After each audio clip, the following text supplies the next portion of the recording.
माझे नाव शोभा चंद्रकांत साळी.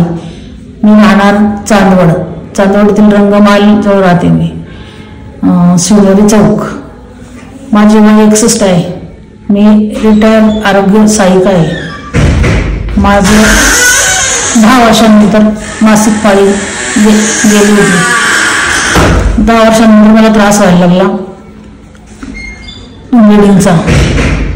थोडासा मला ब्लिडिंगचा त्रास झाला तर मी तपासणी करून तुकडा तपासणीला पाठवला. त्याच्यामध्ये मला कॅन्सर होण्याची शक्यता आहे असं समजलं. नंतर मी डॉक्टर श्रीधर गायमा यांच्या हॉस्पिटलमध्ये ॲडमिट झाले. नंतर डॉक्टरांनी 3D